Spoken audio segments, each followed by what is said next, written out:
Tudo começou na cidade de Innsmouth, em Massachusetts, no ano de 1928. A humanidade há tempo já não era mais alheia aos terrores infindáveis para além do sobrenatural.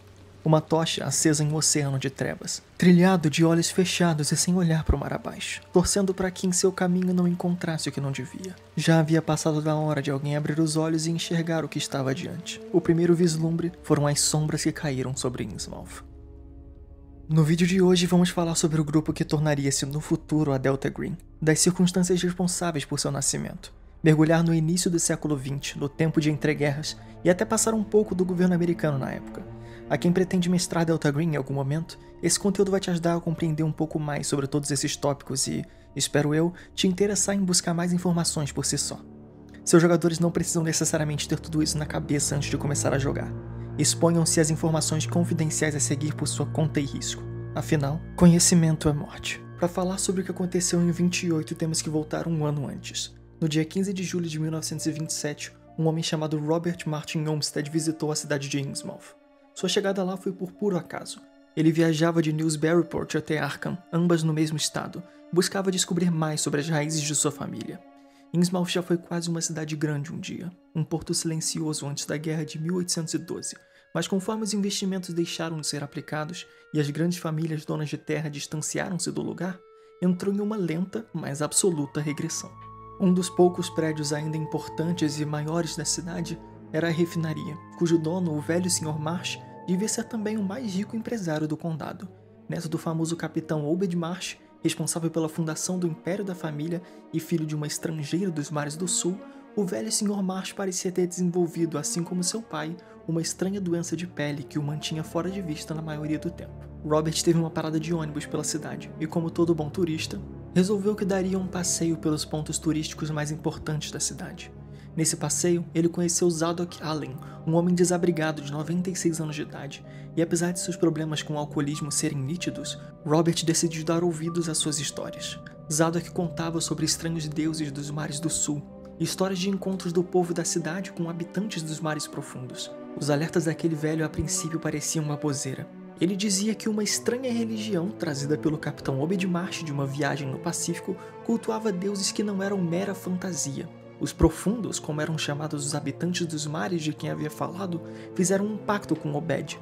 Trariam ouro e peixe para a cidade, enquanto Obed os traria sacrifícios para seus deuses ancestrais. Isso sucedeu-se por anos, até que o povo cristão da cidade descobriu o que acontecia e rebelou-se contra Marsh, trancafiando-o na delegacia local. Em uma infeliz ocorrência, no entanto, os profundos vieram em grandes números para libertar Obed e seus seguidores, matando metade da população da cidade no ataque. Temendo outra rebelião, impuseram pesadas restrições no populacho, que minavam a possibilidade de descobrirem ainda mais sobre sua existência. Uma das imposições era o casamento entre os profundos e os humanos. A prole desse matrimônio vinha ao mundo como humanos comuns, mas conforme a vida passava, evoluíam em diferentes estágios para a fisiologia marítima dos profundos. Zadok suplicou para que Robert deixasse a cidade enquanto ainda podia, mas Robert não deu ouvidos aos contos de fada desse velho bêbado. De todo modo, Robert tinha de prosseguir com sua viagem. Voltou ao ônibus de onde tinha vindo e perguntou quando sairiam, mas o motorista o informou de um defeito no motor, que os manteria na cidade por mais um dia no mínimo, recomendando-lhe uma estadia no Hotel Gilman, o único da cidade. Sem outra escolha, Robert passou a noite no hotel e, durante a madrugada, jurou ter ouvido alguém caminhando pelo corredor. A maçaneta de sua porta girando, por sorte, havia sido trancada. Precaução nunca era demais quando se viajava sozinho. Tudo contribuía para sua crença de que alguma presença maligna punha seus planos em movimento. Ele precisava evitar o que quer que estivesse lá fora. Se pudesse ao menos entrar em contato com alguns de seus recém-conhecidos, talvez estivesse seguro. Abriu e saltou pela janela. Robert estava perdido em uma cidade escura à noite, pouquíssimas chances de se encontrar e preparado para qualquer calamidade. As vozes o perseguiam em um aterrorizante jogo de gato e rato enquanto rumava ao sul da cidade, uma única direção para tentar fugir. O que ele viu, ou segundo ele acha que viu, foi o suficiente para traumatizá-lo por toda a vida. Uma multidão de profundos e criaturas híbridas que o perseguiam, de pele úmida e escamosa, um odor inconfundível de peixe e olhos redondos e macios. O medo o fez desmaiar em sua fuga, com os olhos fechados em recusa a enxergar aquele pesadelo. Ou será que era somente alucinação? Uma alucinação provocada por sua criatividade ao ouvir as histórias de um velho?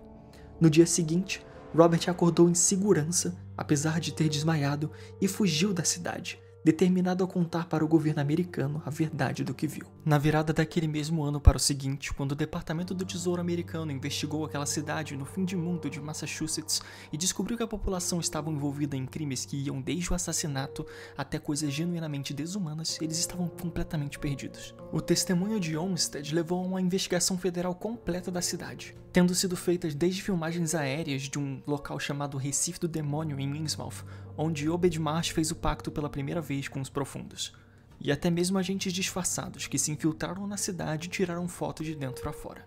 Os arquivos, filmagem, fotografia e relatórios foram todos enviados para uma secretaria do Escritório de Inteligência Naval chamada de P4, uma abreviação para Parapsicologia, Paranormal e Fenômenos Psíquicos, como indica a sigla em inglês. Essa secretaria foi estabelecida na Primeira Guerra Mundial para pesquisar fenômenos inexplicáveis que estavam acontecendo e poderiam impactar a guerra. Quando em sua fundação tinha um contingente de mais ou menos 50 pessoas, atualmente, em 1928, eram somente 2 secretários e uma corporação de suporte de no máximo 6 pessoas. Os funcionários passavam a maior parte do tempo juntando artigos de jornal que relatavam aparições psíquicas, fantasmas, fenômenos espirituais e ocasionalmente alguma coisa passava para os quartéis generais ou para alguma mão de superiores. As outras secretarias do Escritório de Inteligência Naval achavam que a P4 era simplesmente uma piada, mas isso com certeza deixou de ser verdade com o relatório de Robert Martin Olmsted chegando às suas mãos. O presidente americano na época, Calvin Coolidge, já tinha servido como governador de Massachusetts e ordenado uma apreensão dos chamados vermelhos.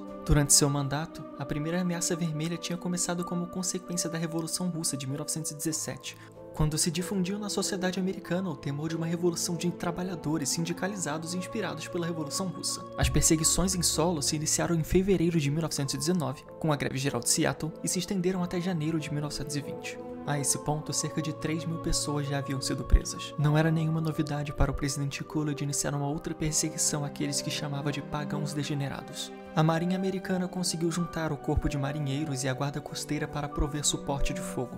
Essas 3 agências em específico não estavam proibidas de operar em solo nacional de acordo com a Lei de 1878. Para adicionar ainda mais autoridade legal, a agência investigativa do Departamento de Justiça, liderada por J. Edgar Hoover, foi trazida para supervisionar a captura dos secessionistas para deportação. Alguns leves atrasos organizacionais levaram um ataque a ser realizado no dia 23 de fevereiro de 1928. Não houve um único sobrevivente daquela batalha que foi o mesmo depois de seu fim. O 42º Batalhão da Marinha Americana desceu com força total em Innsmouth no meio da noite. Sua tentativa de agrupar o povo da cidade tornou-se uma batalha sangrenta pelas ruas e becos de Innsmouth, que durou até bem cedo pela manhã. De todas as formas diferentes, os profundos mostravam-se mais e mais agressivos conforme o batalhão progredia pela cidade. Seus santuários, locais de adoração e residência profanados pelos invasores, em uma tentativa de pacificar a cidade e impedir essa praga de se espalhar. Aquilo era totalmente diferente de simplesmente chegar com um batalhão em uma pequena cidade e fuzilar todos os seus habitantes. Eles eram muito mais poderosos do que qualquer armamento que os exércitos americanos poderiam ter para suprir os seus soldados. Sua fisiologia anfíbia os dava uma certa vantagem também no litoral e nos canais que adentravam a cidade. Emboscadas contra os soldados invasores, ataques até mesmo aos navios que cercavam a cidade pelo lado de fora. Ninguém estava seguro, nem um pouco, nessa batalha. Os profundos também possuíam força e resistência muito superiores a um ser humano comum. Não era difícil vê-los arrebentar portas de madeira sem fazer muito esforço, ou até mesmo segurar com o peito aberto uma rajada ou outra de fuzis de assalto ou calibres menores com muito mais facilidade ainda. O que garantiu a vitória ao batalhão da Marinha não foi seu poder de fogo, foram seus números e sua persistência naquele dia. Ainda que contando com suporte de artilharia, dos navios, de fuzis de assalto, tudo que tinham, o poder de fogo era sim superior, mas não foi o seu maior trunfo. Tudo isso em algum momento poderia acabar vindo a sucumbir pelo fervor religioso que os profundos utilizavam para defender sua cidade. Eventualmente, não havia o que os profundos pudessem fazer para impedir o ataque do exército. Horas e horas de batalha haviam se passado e apesar do banho de sangue que se instaurou, 209 profundos foram capturados pelo exército em seguida. Não somente eles, como os híbridos entravam também nessa contagem. Além disso, a cidade inteira foi derrubada na base da dinamite. O ponto final da batalha foi marcado pelo ataque de torpedos ao Recife do Diabo, onde Obed Marsh e os profundos fizeram seu pacto mencionado anteriormente. Com o ataque concluído e os sobreviventes mantidos em cativeiro, o governo federal achou que tinha entendido completamente a situação de Innsmouth A cidade estava em comunhão com alguma cultura subaquática, reproduzindo com essa cultura para produzir entidades terríveis conhecidas como profundos. O governo achou que tinha em sua posse exemplares dessas criaturas que fundaram a antiga cidade nas profundezas do Recife demoníaco. Acharam que esses ataques com torpedos teriam destruído a cultura por completamente, mas eles estavam enganados. Os mais poderosos dos profundos viviam muito abaixo da superfície, raramente vindo até nós. O ataque em Innsmouth não conseguiu nem encontrar, nem matar ou capturar um desses sequer. E até os dias de hoje, mesmo com a Delta Green tendo catalogado e tendo múltiplos contatos com os profundos ao longo das décadas, um exemplar destes maiores é bem difícil de se ver. Os relatórios apresentados ao presidente Coolidge na Casa Branca mostraram indícios de uma estranha religião pagã chamada de a Ordem Esotérica de Dagon. Alguns artefatos, estatuetas, tabuletas, esse tipo de coisa, parecido com os profundos ou outras criaturas marítimas, também foram evidência apreendida durante a invasão. Os 209 cativos foram dispersados em prisões federais através de todo o país. Muitos deles tiveram que passar por interrogatórios intensos. O escritório de inteligência naval também pegou os registros do arquivo Rainha de Sumatra, que pertencia ao Obed Marsh. Leram a história de sua família datada até 1862. Encontraram escrituras mal queimadas de sua fé desumana e 5 tabuletas cônicas de pedra pesando 24 quilos cada uma com glifos bizarros.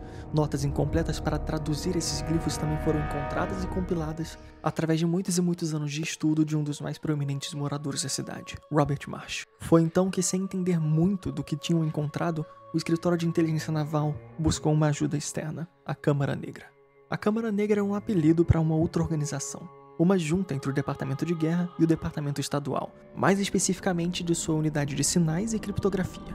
Durante a Primeira Guerra Mundial, ela operou como a Seção 8 de Inteligência Militar, ou MI8. Como a mais importante organização para a criptografia americana, a Câmara Negra era a primeira escolha para traduzir os materiais capturados em Innsmouth.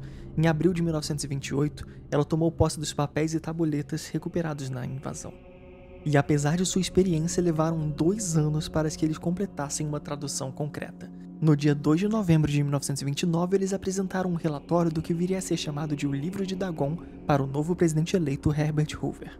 Era a primeira vez que Hoover tinha ouvido falar de Innsmouth, e 1929 já tinha sido um ano difícil, com o colapso do capitalismo e liberalismo econômico na Grande Depressão de 29. Também houve o massacre do dia de São Valentim, o presidente estava sob muita pressão para trazer Al Capone à justiça e cada vez mais desprazeroso com as falhas do Departamento de Justiça nessa questão. Além do fato de que internacionalmente os japoneses repudiavam os limites navais da Conferência Naval de Washington. Quando a Câmara apresentou o que encontrou uma semana depois da Terça-feira Negra, quando o mercado de ações simplesmente caiu, o presidente Hoover, já muito exausto, não estava muito receptivo. Suas relações com os japoneses já tinham sido arruinadas e agora haviam pessoas contando contos de fadas sobre monstros abaixo do mar. Ele ordenou que o secretário de Estado, Henry L. Stinson, desbandasse a organização. O ambicioso diretor da agência de investigação, de Edgar Hoover, disse que nada do que tinha visto nos relatórios não podia ser explicado pela ciência convencional. Era somente uma cidade cheia de trambiqueiros incestuosos e anarquistas, nada além disso. Marcou todos os arquivos como confidenciais e engavetou a situação para sempre. Tudo caiu, no fim das contas, de volta nas mãos da P4. Foi então que subitamente ela se encontrou em comando de um estranho grupo de criptógrafos e tropas de combate. Primeiro vieram o pessoal da Câmara Negra, quebradores de códigos que traduziram o Livro de Dagon, agora oculto sobre a P4 para que seu trabalho pudesse continuar.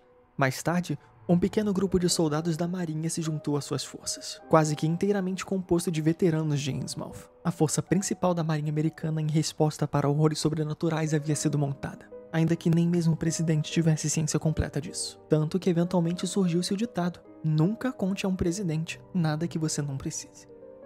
Como a P4 havia recebido novos soldados, ela recebeu também uma nova missão: escoltar o mundo buscando criaturas desumanas como aquelas encontradas em Innsmouth.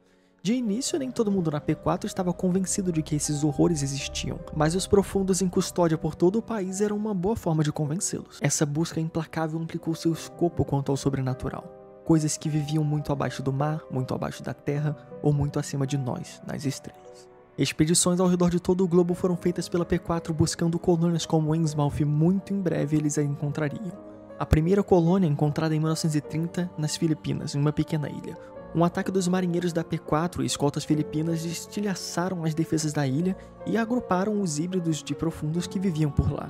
Havia também uma cidade marítima próxima a essa colônia que foi demolida por cargas das profundezas liberadas pelos navios. Em 33, outra foi descoberta durante a ocupação americana da Nicarágua. Ao tentar rastrear o rebelde Augusto Sandino, oficiais da P4 descobriram uma vila de pesca que tinha começado a adotar os ensinamentos da Ordem de Dagon. Mais uma vez esse mesmo procedimento foi adotado e bem sucedido. Perto de Innsmouth, os oficiais começaram a utilizar rituais recuperados nos assaltos para tentar se comunicar com os outros profundos, atraí-los, pelo menos, em uma tentativa de exterminar ou capturar suas amostras. Muitos achavam que, se ficassem abusando dessa estratégia, os profundos iam acabar parando de responder o chamado de invocação ou criando um outro, quem sabe, para se comunicar melhor entre si. Era muito trabalho e muitos poucos recursos. Sua atenção dividida fazia com que muitas vezes, quando chegassem num local, a ação já tivesse acontecido e eles só pudessem limpar a bagunça. Ainda seriam décadas até que recebessem o dinheiro necessário para conduzir suas operações, assim como novas unidades em campo, novas táticas, novos agentes. Seja como for, a luz acesa sobre esse tópico permanece até hoje. Há uma absoluta verdade a ser encarada. Não estávamos mais sozinhos nesse mundo, e por ora, o fim do mundo permanece em jogo. Muito obrigado a você que assistiu até aqui. Continuaremos essa série no futuro falando mais sobre as origens da Delta Green e grupos paralelos nesse universo, além de outros contos também pertencentes ao mundo de Cthulhu. Deixa seu like, compartilha, se inscreve no canal se esse vídeo foi útil para você de alguma forma. Como sempre, eu agradeço demais a vocês que assistiram até aqui e nós nos vemos em um próximo vídeo.